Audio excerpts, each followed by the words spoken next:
Brian, ilang taong ka nung nag-umpisa ka mag-artista? 16 pa lang po ako, Tita Mel. 16, 17, nagkakaroon na po ako ng projects for print. Actually, una ko pong sinalihan is Starstruck dito sa GMA. Oh, First ever really? audition ko yun. Oo. Tapos, umabot po ako hanggang top 60. Oo. Pero hindi po yun yung tinitelevize kasi hanggang top 14 po sila, di ba? Yeah, right. Pero naisip ko po noon, may potential pala na parang makapasok ako. Kaya nagporsige po ako mag-auditions hanggang sa isang beses nakasali po ako sa isang noontime show. Tapos may sinalihan po ako na naging grand winner ako. Okay. Yung grand prize po is part po noon, pinang-workshop ko, acting workshop. Dito rin po sa GMA. Tapos from there, yung mga facilitator po ng workshop, kinokontak po ako for flashback roles, gano'n. Tapos, ayun po, hanggang sa nag-aaral po ako noon college. Pagka-graduate ko, nagtapos po ako ng tourism sa Far Eastern University as magna cum laude. Oh, really? And then after po noon, congratulations. thank you po. Pero hindi mo nagamit? O nagagamit mo rin? Nag-apply po ako sa isang hotel. Oh. Actually, na-assign po ako sa Cebu. Doon po ako na-assign for work. And then, habang nag-work po ako doon, merong lumabas na crawler po sa TV ng audition po for Protégé. Nasa Cebu po ako noon. Parang naengganyo ka na tuloy na. Nag-audition po ako. Kasi po magpapadala lang ng video eh. Yes. Nagpadala po ako ng video. Tapos, yun po, luckily nakapasok po ako hanggang top 8. Kabash ko po sila Ruru Madrid and si Jeric really? Gonzalez. Sila Ang Mikoy galing po. nung batch nyo, no? Very Thank you po. nice. Sa likod ng iyong showbiz career, kamusta naman ang pamilya mo? Ang parents ko po is both of them are hearing impaired. Si Papa po, speech impaired din po siya. Natuto po kaming mag-sign language as we grow up. Mayroon po akong dalawang elder sisters. Ang panganay po namin is doktor. And yung pangalawa po is isa po siyang manager sa fast food chain. Abroad siya, no? Sa abroad. Nasa Canada po yung pangalawa mo, nasa Canada yung sister mo. Paano kayo how did you cope with growing up with parents who are both with disabilities? Nung mga bata po kami, kasama pa po namin sa bahay yung dalawang kapatid ni Mama, dalawa ko pong tita. Tiya. Opo. So sila po, medyo inalalayan po nila kami sa school. Tinuturuan kami na magbasa, magsulat. And at the same time, natuto rin po kami ng sign language. Although, Tita Mel, aminin ko po na hindi po ako naging fluent sa sign language. Ang natutunan ko lang is basic sign language, alphabet, and then yung for everyday conversation with my dad. Kasi po si Papa, nung bata kami, talagang pukpok po siya sa trabaho eh. Madaling araw, 5 a.m. maalis na siya, tapos uwi siya 9 p.m. Bakit? na. Ano bang kanyang trabaho? Sa hotel po siya, Tita Mel, hotel steward po siya. Steward. Okay. Ayun po. Tapos siya lang po yung nag-work, si Mama, housewife. Opo. Kaya mas naging close po ako sa mama ko. Mostly kapag mayroon po akong ipapasabi kay Papa, si Mama po yung translator.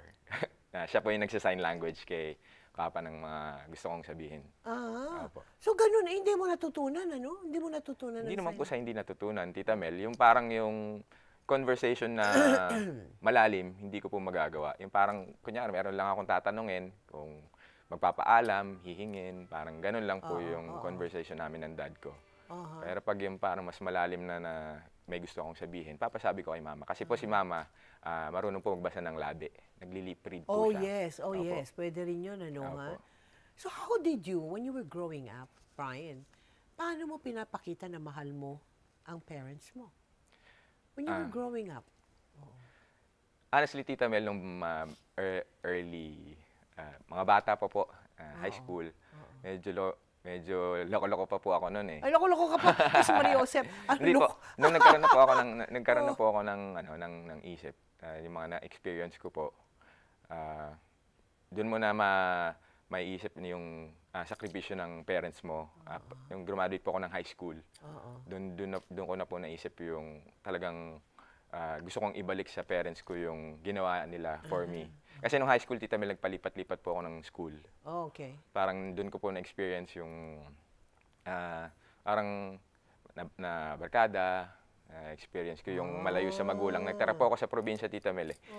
Malayo po sa parents ko. Tapos, ayun, nakakausap ko sila through phone lang. Wala po pong ano nun eh, messenger, wala pang FaceTime. Technology, ganyan, opo. oo. Parang phone lang. Tapos, parang, dun ko po napatunayan na I belong with my parents, yung puso ko. Kaya, nung Nung maliit ka ba, maputol ko, nung maliit ka ba, demonstrative ka ba? Manglambing sa mama, maglambing sa opo, father? malambing po ako sa mama ko. Aha. Ikikis mo pag alis ka ng bahay. Tapos pagdadating, hayakapin mo. Pero more on sa mom po. Kay mom. mama. Sa Kasi mama. siya po yung lagi kong kasama eh. Oo. Parang magmamadali ka umuwi ng bahay para makatabi siya sa bahay. Manonood kayong TV, magkasama, ganun. Opo. Ilang taong ka nung magsimula siya magkaroon ng symptoms? 21 na po ako ng Tita Mel. 2021. Napapansin ko na nagpapaulit-ulit siya ng kwento. Okay. Tapos nagpapaulit-ulit siya ng tanong. Okay. Ang una akala Artista ko, ka na ba niyan? Artista ka na niyan? opo, lumalabas na 21? rin po ako Lumalabas sa ka na? TV. Okay. Opo. Kakatapos lang po yun ng Protege actually. Doon pa rin po ako nagkakaroon ng mga regular projects na wala ako sa bahay. Kaya napapansin ko po yung na ganun.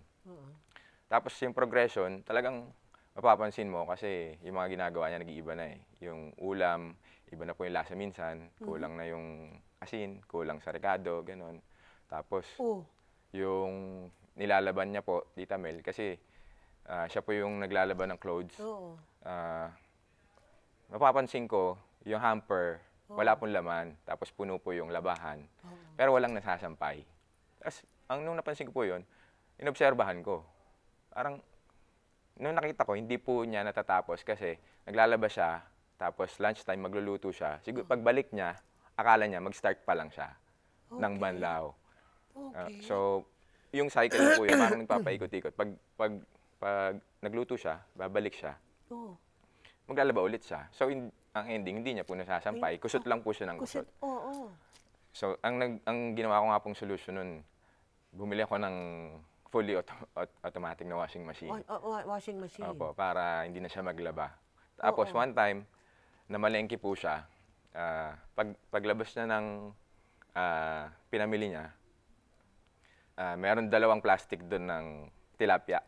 Okay. Ibig sabihin, naisip ko, 2 beses siya pumunta doon sa tilapia. Oo. Kaya, sabi ko sa ate ko, sa pangalawa ko pong kapatid, kasi kami na lang po yung 2, wala pa po siya sa Canada, hindi pa siya umalis. Sabi ko, baka pwedeng ikaw na yung mamalengke. Kasi, mahirap na, baka hindi lang yun yung mali na makomit niya. Baka makipag-awa siya dahil sa sukli, makawa niya yung tindera, hindi siya nakakarinig. Mahirap na. Eh, syempre. Pero at what point, Brian, well, yung elder sister mo, doktor di ba? Opo, At yung what eldest. point siya na-diagnose na Alzheimer's? Siguro from the first na nakitaan ko ng symptoms, siguro after 3 years po. Matagal pa rin. Opo. After 3 years pa. dun- So what brought you to, na dali siya sa doktor at ipa-diagnose siya? Ano yun? Actually, sinasabi ko po talaga dun sa kapatid ko na doktor na baka pwedeng patignan na natin si mama or baka may ma-reseta ka na gamot para kay mama. Oo. Opo, yun po yung nagtulak na ipa-check na si mama. Tapos yun nga po, true enough, na-diagnose siya ng Alzheimer's. Kasi una, in denial pa po talaga eh. Kahit ako, in denial kami na, yun nga, baka ulyanin lang. Dahil sa pagtanda, ganun. Pero yun nga po, nung na-diagnose. Brian, alam ba niya na something is going on with her? Alam ba niya na may nagkakaproblema siya? Alam niya? Hindi po eh. Hindi. Pero siguro nararamdaman niya po sa sarili niya yun kasi nagkaroon ng time na mabilis po siya magalit. Tapos parang mabilis siya ma-confused. Nag-iiba po yung niya nag-iiba po yung ugali niya. Hanggang sa dumating yung time na pag may nawawala, simpleng nawawala lang na hanapin niya, magagalit siya agad, gano'n. Siguro parang sa kanya tumatakbo na bakit ganito? Bakit ganito ako? Bakit ganito ako? Parang nasa na ba yun? Nakakalimutan ko, dito ko lang nilagay. So parang siguro po yun po yung nangyayari sa kanya.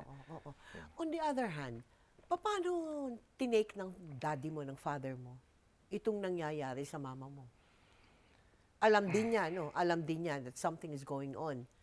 Something is wrong. Nung first mama po, mo. hindi eh. Hindi niya alam? Kasi clueless talaga, Tita Mel. Parang ako yung talagang, Oh. Hmm.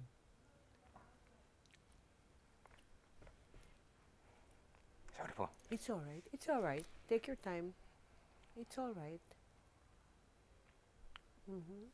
So, hindi niya alam na may sakit ang mama mo. Hindi niya alam. Ang para sa kanya, wala lang, makalimutin lang. Mga ganun. Iiling-iling lang po siya, ganun. Iiling.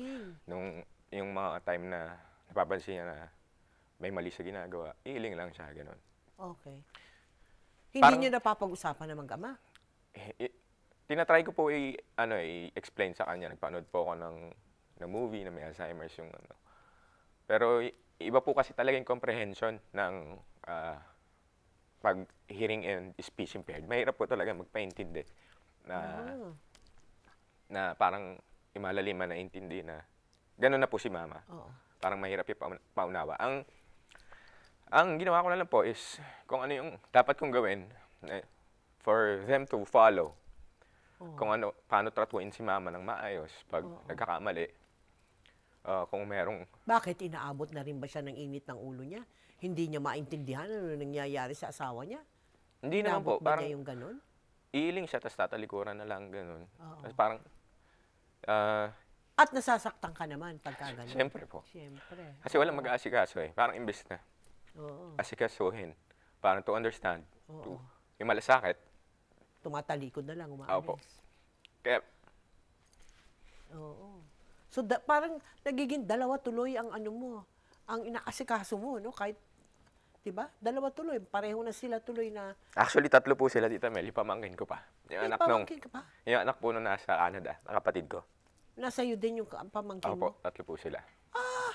Ikaw, ano yung sabihin? Ikaw nagpapalaki doon sa pamangkin mo?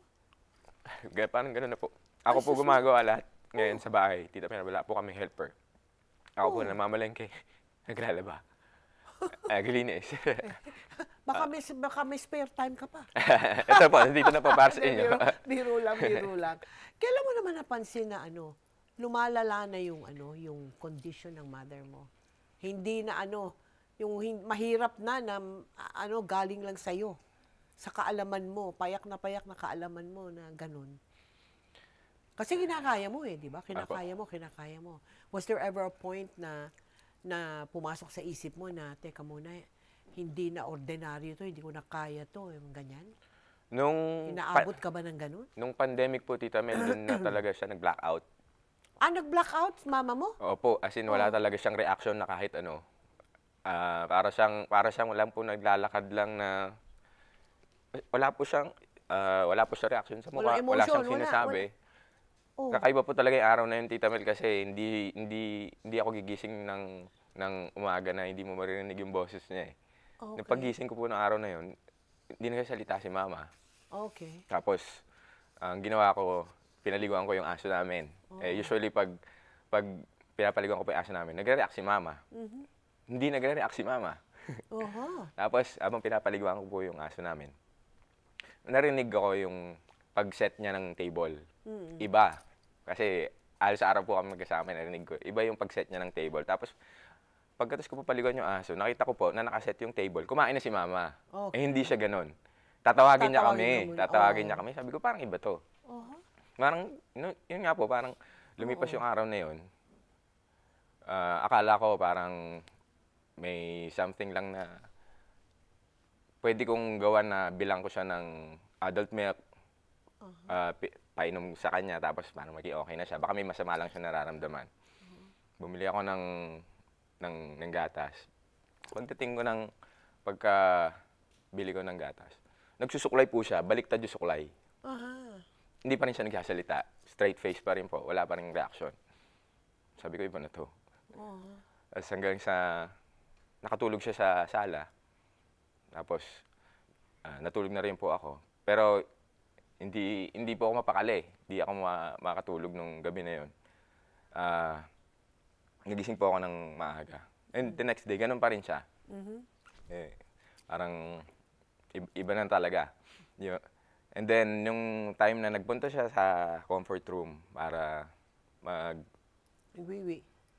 magpupo, Or that time, dapat maliligo siya kasi kumuha siya ng clothes and ng towel.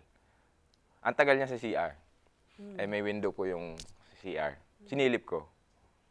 Ang nakita ko po is, she was trying to clean her mess. Nag-poop po siya na hindi niya naalis yung pants niya. And she was trying to clean the mess gamit po yung tabo. Okay. Tinatabo niya po yung poop niya. So parang nakikita ko na parang iba-iba na yung nasa isip niya. Binalilinis niya yung tabo, hindi naman po din dapat yung panlinis. So parang yung time na yun, sabi ko, iba na to. Iba na yung nangyayari kay mama.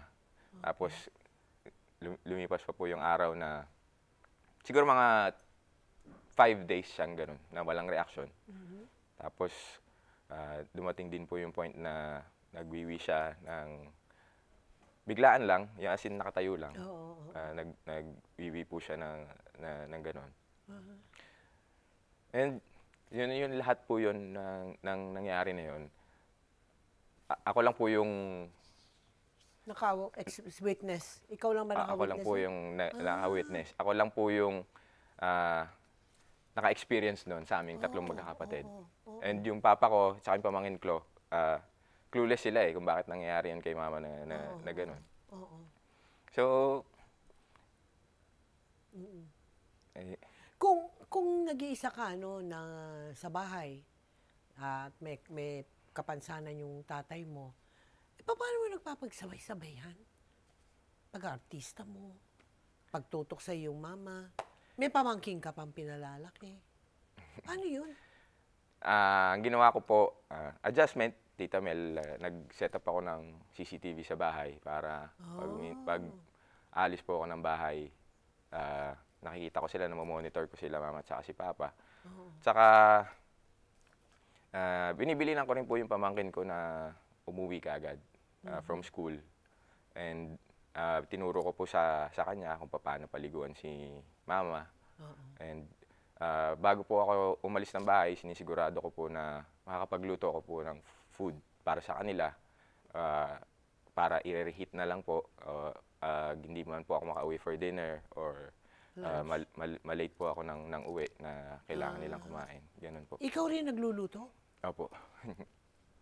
Ang father mo, anong participation niya sa lahat ng yan? Paano? Kapag may kailangan po akong gawin sa bahay, ina-assist niya po si mama, tinitingnan niya. Ganun. Parang binabantayan niya. Kanya, nagluluto po ako siya, titingnan niya po si mama, ganun. Tapos, si papa naman po, silang dalawa na po ng pamangkin ko yung naka-talk up na mag-wash ng dishes. So, ako po yung magluluto. Yung personal needs ng mama mo, paano? Yun na nga, sinasabi mo, kailangan niya magpi, kailangan niya maligo, mag-toothbrush, all of those things. Sa ngayon po, si mama nakakapag-CR po ulit ng mag-isa. Na nagpupunta po siya sa comfort room. Although may times na nagkakamali or may times na hindi po siya nakakapaghugas. So kailangan ikaw ang maghuhugas kanya. Opo, ganun po. Tapos minsan, mawiwiwi po siya sa floor ng CR, ganun. Mali-mali po minsan yung although nagpupunta po siya sa CR to do that. Asan ang mga ate mo dyan? May dalawa kang kapatid na babae, doktor pa nga yung isa. Paano? Yung panganay ko pong kapatid na doktor, nakabukod na po siya sa Antipolo po sila nakatira ng family niya. And yung pangalawa po, since January 2022, nasa Canada na po siya for work. Yeah. So, but they help you financially? Parang sinusuportahan yung Yung ate ko po na panganay, nagpapadala po siya ng maintenance na medicines. Siya po yung nagbabayad din ng phone bill. Ako po yung electric bill and water bill. Tapos yung ate ko po na nasa Canada, siya po yung nagpapadala ng for market, pamalengke po. Ganda ng arrangement nyo, ha? Hindi naman po namin formally pinag-usapan. Parang nagkaganon lang nagkaganon na lang Kasi po. kailangan Opo. Di ba? Ano naging epekto sa iyo ng yung araw-araw na pag-aalaga mo sa iyong mga magulang? No? How did that affect ikaw naman, yung buhay mo? Physically, psychologically, umabot ba dun sa sumuko ka na? At first, overwhelming po siya, Tita Mel, eh. Kasi Oo. talagang maghahalo-halo yung My God. maghahalo-halo yung mararamdaman mo, eh. Andun yung malulungkot ka, masasaktan ka, maaawa ka, mahihirapan ka, mapapagod ka. Overwhelming po siya, Tita Mel, pero as time went by, nakapag-adjust po ako. And I've learned to endure na everything. Oo. Adjustments sa social life, sa work life. Yeah, yes, oo. Hindi ka na po makakalis ng bahay na basta-basta, eh. You have Correct. to, parang makakaalis ka man, yung utak mo na sa bahay. Yes, yes, yes. Oo. Yun po, Your love life. How old are you now, Brian? turning 30s po. Oh, 30 ka na. Oh. Ano What po, about your single love po ako life? since 2018. And it's by choice po. By choice. Po, kasi hindi ko na po parang hindi ko na kayang dagdagan yung stress pa. Kasi pag nag-commit ka, hindi mo maiwasan yung misunderstanding sa relationship, eh. Oh, yeah. And napansin ko po, pag nasa relationship ako, pag may misunderstanding kami ng girlfriend ko, na-affected po yung pakikitungo ko, yung mood ko sa bahay in general. Yes, yes. Hindi ko magagawa yung mga dapat kong gawin. So, hindi po makakatulong sa akin yun. Ayun. So, ano ang plano mo sa sarili mo? Or hindi ka pa ba nagpaplano? You're just taking it pang araw-araw, on a daily basis. Ganun ka lang ba o nagpaplano ka rin? Dati po planado lahat, Mel. Pero nung nangyari kay Mama, Oh. yung nangyari yan, para it's a sign for me to commit to my present. Yes. Sa ngayon po, I surrender everything and trust that everything will be provided by God. Yes. Opo. Oo. Ganun ko na lang po tinitake araw-araw. And yung tinatanong niyo po na pagsuko, Tita, may pagsuko, hindi. Siguro po hindi. Isa Hindi po ka yun. pwede, hindi kaya magsumuko, no? Isa po yun Walang siguro, gagawa, siguro no? po, isa po yun sa natutunan ko sa parents ko na sila po may disability. Hindi nila kami sinukuhaan sa pagpapalaki sa amin. Right, yeah. Siguro po Correct. hindi Ang ganda ng ano hindi mo, ko po susukuan yung parents ko. Oo. Hindi po pumasok sa isip ko na iiwan ko sila. Kasi habang lumalaki po ako, all my dreams binubuo ko kasama sila. Kasama yung dalawang magulang ko. Oo. Kaya yung parang yung pagpapakasal po hindi rin pa po pumasok sa isip ko. Hindi pa rin Parang pwede. ang priority ko po talaga is parents. Yung lahat po ng pangarap ko for them ay matupad ko. Kaya medyo nakakalungkot po yung nangyari kay Mama na ganun. Kasi ang dami ko pong gustong Tulad ng Brian, ano yung mga sinasabi mong, yung mga pangarap mo para sa kanila? makapag-travel po with them. Okay. Yung spoil si Mama, bilhin ko ano yung gusto niya. Oo. Kung may papabili siya, bibilin mo, bibigyan mo. Ganun. Oo. Yun po, tratuin sila na special. Kasi after all, yung sacrifices they made for us,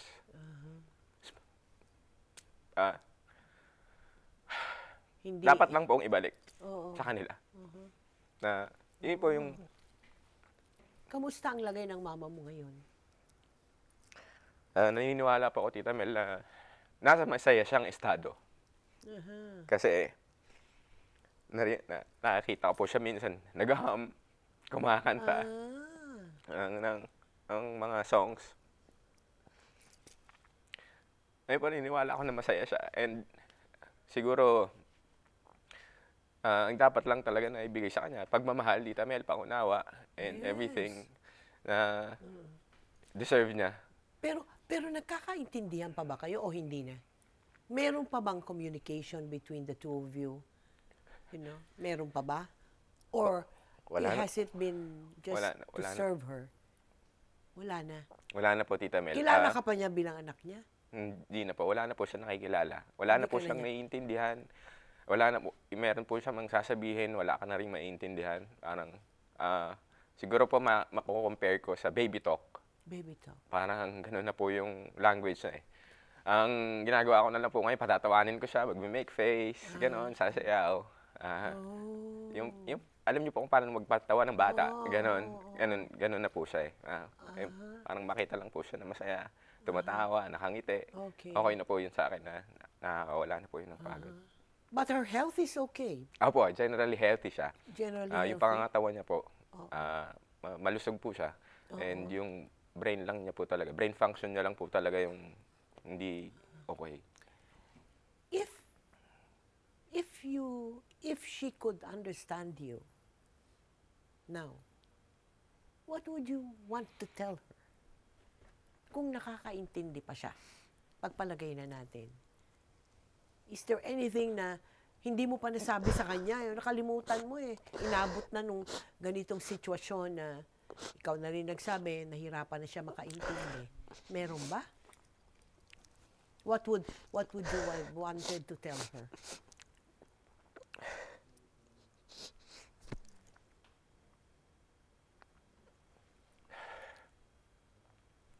Napaparamdam ko naman po sa kanya yung Tita Mel. Pero kung sasabihin ko sa words, sabihin ko sa kanya na mahal ko siya. Salamat sa lahat ng tinuro niya sa akin. Pagmamahal, pag-aruga, pasensya. Lahat po tinuro niya sa akin. Ngayon binabalik ko sa kanya. At salamat. Walang hanggang pasasalamat. Hanggang ngayon, tinuturuan niya pa rin po ako ng pasensya. Ang unconditional love, ang kindness, compassion, ang malasakit. Doon ko na lang po tinitingnan yung pagiging magkasama pa po namin eh. Tinuturuan niya pa po ako talaga ng pasensya, ng pagmamahal na magagamit ko pag nagkaroon ako ng pamilya. Paghubog sa pagkatao ko, Tita Mel. Kaya walang hanggang pasasalamat po sa mama ko. Binabalik ko po sa kanya lahat yun. Tinuro niya sa akin. At hindi ko siya susukuan. Siguro, mapapagod ako. Magkakaroon man ako ng times na hindi maganda yung mood ko. Pero hindi ko siya iiwan, Tita Mel. Isa kang dakilang anak, Brian. Pati ako nagpapayak sa'yo. Sa totoo lang. Salamat po. Napapayak ako sa'yo kasi ako ay nakaharap sa isang anak na nagpapakita ng pagmamahal sa magulang, ng higit sa klase ng pagmamahal ng nakararaming ibang anak. At napakagaling mo magdala ng iyong mga... Alam ko, hindi siguro problema ang tingin mo dyan eh, no? Hindi problema eh, no? Responsibility, no? More than a problem ang tingin mo. Responsibilidad mo na kailangan mong tuparin, di ba? Kaya yan ay nagagampanan mo ng maganda, ng maayos. Kasi kung sa iba yan, di ba? Ito'y kanilang, siyempre, hindi nila magugustuhan yan eh. Kasi buong buhay na apektado, pero ikaw hindi. You have accepted it wholeheartedly. And that is what will bring you all the blessings. Salamat po, Tita Mel. Can you come over for a minute here? And you give me a good hug. I want a good hug. I want a nice hug, Brian. Galing-galing ng bata.